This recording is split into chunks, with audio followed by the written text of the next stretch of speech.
Well, there's been so many examples of how officials in America's CIA and FBI basically campaigned to destroy President Donald Trump. The leaking, the smearing, the peddling of false claims, the Russian collusion hoax. But the media left, social media, the White House, they all ridiculed Tucker Carlson on Monday.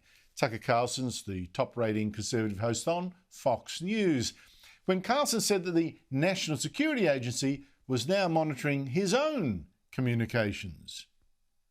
Spying on. Yesterday, we heard from a whistleblower within the U.S. government who reached out to warn us that the NSA, the National Security Agency, is monitoring our electronic communications and is planning to leak them in an attempt to take the show off the air. It is illegal for the NSA to spy on American citizens. It's a crime. It's not a third world country. Things like that should not happen in America. The whistleblower, who is in a position to know, repeated back to us information about a story that we are working on that could have only come directly from my texts and emails. Now, the NSA didn't deny this completely. It just said that Tucker Carlson had never been an intelligent target of the agency. But the media left how they mocked Tucker Carlson. How was his claim even plausible? There was no evidence for it. But yesterday, Carlson made this prediction. Yesterday, we learned that sources in the so-called intelligence community told at least one reporter in Washington what was in those emails, my emails. There was nothing scandalous in there, thank God. We're happy to report that. Late this spring, I contacted a couple of people I thought could help get us an interview with Russian President Vladimir Putin. I told nobody I was doing this other than my executive producer, Justin Wells. I wasn't embarrassed about trying to interview Putin. He's obviously newsworthy. I'm an American citizen. I can interview anyone I want, and I plan to. But still, in this case, I decided to keep it quiet. I figured that any kind of publicity would rattle the Russians and make the interview less likely to happen. But the Biden administration found out anyway by reading my emails. I learned from a whistleblower that the NSA planned to leak the contents of those emails to media outlets. Why would they do that? Well, the point, of course, was to paint me as a disloyal American, a Russian operative. And sure enough, Axios, in fact, an Axios journalist, Jonathan Swan, an Australian, son of Norman Swan, actually a very good reporter, reported exactly what Tucker Carlson had predicted. A scoop! Tucker Carlson sought Putin interview at time of spying claim. Well, joining me on Trending now is Daisy Cousens, a YouTube star with her own video channel. Daisy, how big is this story?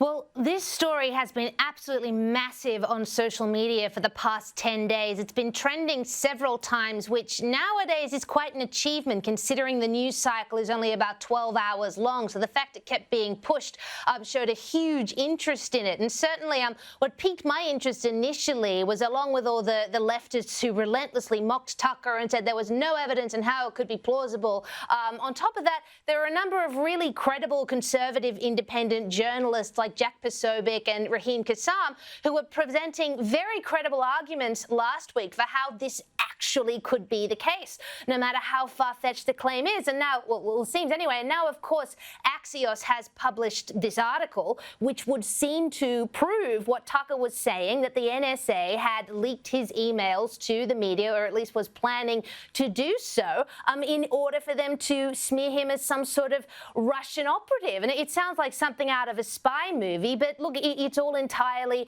plausible, particularly nowadays. And the thing is, Andrew, I'm actually very glad this has become such a big story, and the fact that Tucker Carlson is really turning the screw here, because it's an absolutely vile notion that the US government would be spying on its private citizens, particularly in the case of Tucker Carlson, who is a journalist and was trying to do journalistic work by interviewing Vladimir Putin. And what's particularly heinous about it, aside from the fact it's illegal, is that Tucker appears to have been what they call unmasked. And if you unmask mask someone in that context, it means that your name is revealed and your name is attached to the communications rather than, say, him being referred to as, American journalist. So his name was revealed, connected to the emails that were spied upon, and then his name and the emails were leaked to a media outlet in order to smear him as some sort of Russian agent. That's particularly despicable, particularly illegal, and I'm particularly glad that Tucker is really calling everyone out on this. Yes, I should just qualify some of his original claims. May well be that the NSA was not snooping on him particularly, but on some target, some Russian target that he then called, contacted, whatever, emailed, and then they got in touch with him. But the leaking, I don't know how you can explain that away.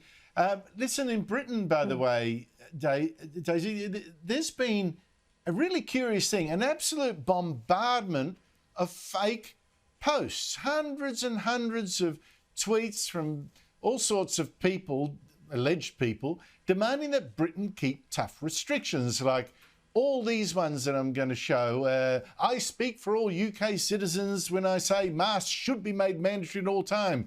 And then, this is disgusting. Masks and social distancing should be in place till minimum Christmas time. We should go into a national lockdown. Lots and lots of identical tweets of that nature. And then this one, my brother, so many people had the same brother. It was quite extraordinary. My brother has just tested positive for COVID. He's been double jabbed. How on earth can Boris Johnson go ahead with relaxing the rules on the 19th of July? It's madness. Can you explain what's going on here? Mass postings by multiple accounts, all of the same message, and many of them with the same brother. Who is doing this and how? Look, this is a real reminder that we must all be so careful what we consume on the internet, because so much of what we see quite literally just isn't real. And what you're seeing there is a number of what people call bots, sort of internet bots or robots. And these are automated accounts.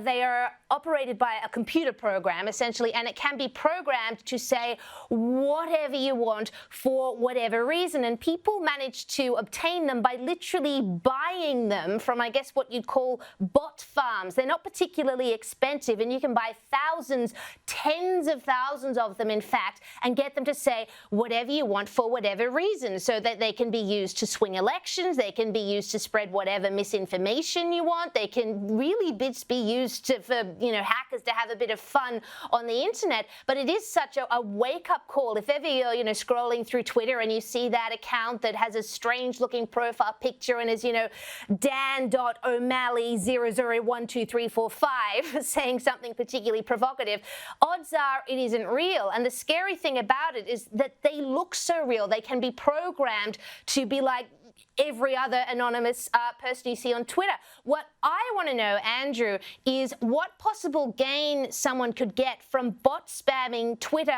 pro-lockdown messages and pro-mask messages. What sort of interest could that serve? Is it a foreign government for something? Is it the Chinese government trying to destabilize the UK as they head out of lockdown? I don't know, but really, everyone, you have to be so careful what you consume online for this reason.